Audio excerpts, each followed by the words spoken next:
चलिए पढ़ते हैं क्वेश्चन में क्या बोला गया है।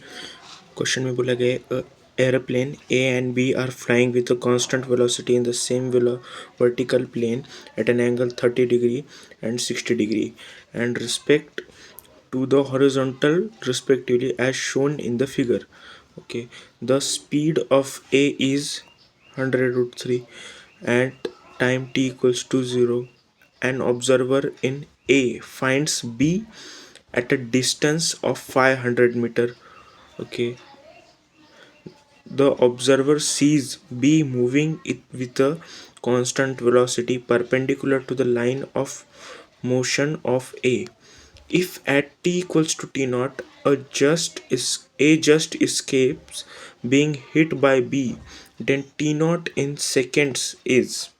अच्छा, तो यहाँ पर हमें क्या बोला गया है कि v यहाँ पर दो एरोप्लेन्स है। कौन से दो एरोप्लेन्स? यहाँ पर दो एरोप्लेन्स है।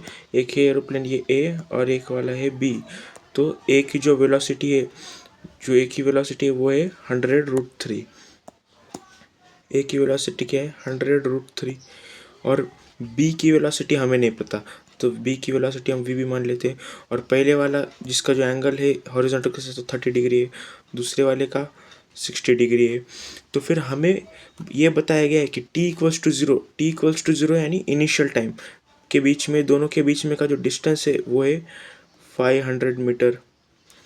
तो हमें क्या बोला गया है कि जो ए में बैठा हुआ जो ऑब्जर्वर है, ए में जो बैठा हुआ आदमी है, वो जब बी की तरफ देखता है तो फिर उसको क्या दिखता है कि बी परपेंडिकुलरली ए की तरफ आ रहा है। यहाँ पर ये जो लाइन दे गई है ना, the observer in B moving, the observer sees B moving with a constant velocity perpendicular to the line of motion of A.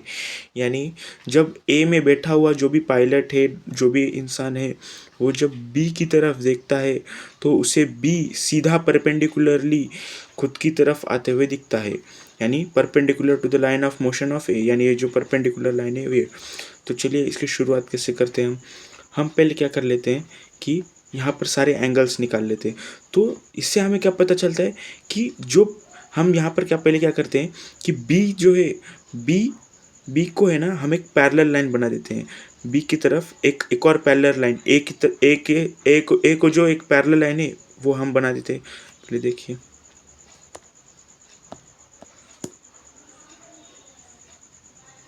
कुछ ऐसे हमने एक और पैरेलल लाइन बना दी जिसका एंगल क्या है, ये इसका एंगल है 30 डिग्री। तो ये ए की जो लाइन ऑफ ट्रेजेक्टरी है उसको पैरेलल लाइन है, हाँ हमने ये बना दी। तो अब हम क्या करते हैं कि यहाँ पर जो ए की जो लाइन ऑफ ट्रेजेक्टरी इसको परपेंडिकुलर एक लाइन बना देते हैं। पहले हम ये बेस को एक्सटेंड कर लेंगे और ए की जो ट्रेजेक्टरी इसको परपेंडिकुलर लाइन बना देंगे। हाँ, तो ये हमने परपेंडिकुलर लाइन बना दी। तो यहाँ पर जो ये एंगल है ये 90 डिग्री का हो गया परपेंडिकुलर, ये 30 डिग्री। तो ये एंगल क्या हो गया, ये एंगल हो जाएगा 60 डिग्री का।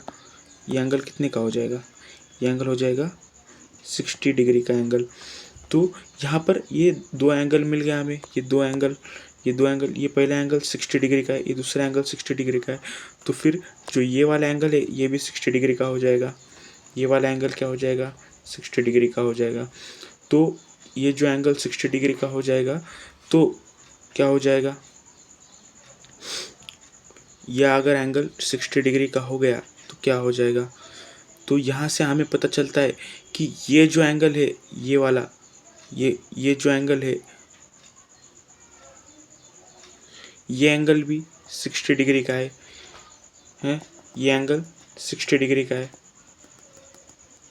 क्योंकि ये जो लाइन है, ये वाली लाइन, ये लाइन इसके साथ पैरेलल में है। तो ये जो लाइन है ये दोनों के साथ 90 बनाएगा, ये एंगल इसके साथ 90। तो ये पूरा एंगल, ये पूरा वाला एंगल जो है वो 90 होगा। तो ये 60 और ये 30 डिग्री हो जाएगा। समझ में आया?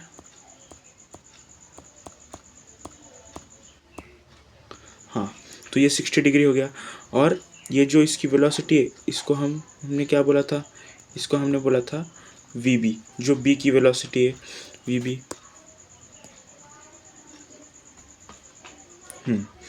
तो फिर यहाँ से हम क्या बोल देंगे, यहाँ से हम बोल देंगे कि ये जो एंगल है, ये वाला एंगल कितना था हमारा, ये वाला एंगल था 30 डिग्री, क्योंकि पूरा एंगल जो है वो 90 डिग्री का है। तो फिर जो ए में बैठा हुआ जो ऑब्जर्वर है, वो ए में बैठा हुआ ऑब्जर्वर जब बी को देखता है तो बी उसे सीधा परपेंडिकुलरली आता हुआ दिखता है। मतलब जो ए की जो लाइन ऑफ मोशन है, इसको हम ए की लाइन ऑफ मोशन बोल देंगे, और ये बी की लाइन ऑफ मोशन ये कुछ ऐसी है, बी की लाइन ऑफ मोशन। तो जो वेलोसिटी ऑफ बी है, बी की जो वेलोसिटी है वो परपेंडिकुलर डायरेक्शन में, एक परपेंडिकुलर एक्सिस में जो वी का जो कंपोनेंट आएगा, वो जो है दोनों वी के बीच में का डिस्टेंस कम करेगा। और जो वी को पैरेलल वाला कंपोनेंट है, यानी ये वाला जो इस एक्सिस को, ये जो एंगल ये बना रहा है, ये 60 डिग्री हॉरिजॉन्टल के साथ, तो ये भी 60 डिग्री बना रहा है हॉरिजॉन्टल के साथ। तो यहाँ पर जो ये parallel to the A axis का जो भी बी की वेलोसिटी है, जिसका कंपोनेंट ए के एक्सिस को पैरेलल होगा, वो दोनों सेम रहेंगे। तो फिर पैरेलली ए में जो ए के अंदर जो बैठा हुआ इंसान है, उसे बी पैरेलली जाते हुए नहीं दिखेगा।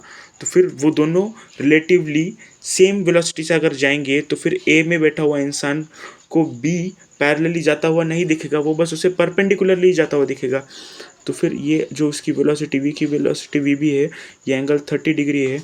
तो वी बी का कॉस 30 डिग्री ये वी ए के बराबर होना चाहिए, तभी तो रिलेटिव वेलोसिटी में दोनों एक दूसरे को कैंसिल करके, जब देखिए जैसे कोई इंसान अगर यहाँ पर भाग रहा है, अगर इसकी वेलोसिटी v है, अगर इसकी भी वेलोसिटी v है, तो आप इस इंसान की जगह कर, अगर ये इंसान है, इसे ये अगर इसके फ्रेम से देखा जाए, तो ये जो इंसान है ये वाला, ये तो इसको रेस्ट में ही दिखेगा ना, क्योंकि दोनों सेम वेलोसिटी से जा रहे हैं। तो फिर हॉरिजॉन्टल में हमें क्या करना पड़ेगा, दोनों की वेलोसिटी को सेम करना पड़ेगा। तो हमें ए की वेलोसिटी बताई गई है, कितनी है, वो है 100√3, और cos 30 कितना होता है, √3/2। तो ये √3 कैंसिल हो जाएगा, तो वी बी की वैल्यू क्या मिल गया हमें, 200 मीटर पर सेकेंड। वी बी की वेलोसिटी मिल गया हमें। तो हमें बताना है कि टी टाइम बाद ये दोनों एक दूसरे को कोलाइड करेंगे, तो वो टी टाइम कितना होगा। देखिए, तो दोनों के बीच का डिस्टेंस हमें पता है कि कितना है, 500 मीटर। तो वेलोसिटी क्या होता है, डिस्टेंस अपॉन टाइम। तो डिस्टेंस कितना है, 500 मीटर अपॉन टाइम कितना लग रहा है, टी नॉट। तो ये टी नॉट हमें टाइम बताना है।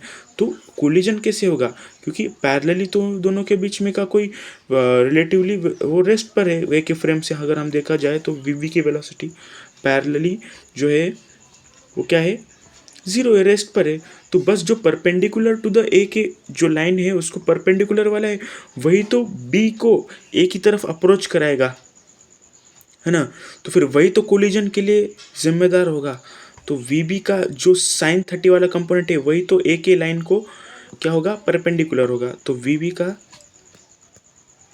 साइन 30 यही तो वेलोसिटी होगी कोलाइड करने की, क्योंकि 500 अपॉन टाइम टी। तो वी बी की वैल्यू हमने अभी निकाली है, 200 मीटर पर सेकेंड। तो 200 इंटू साइन 30 हाफ हो गया, 500 अपॉन टी। तो ये 2 से 100 हो गया।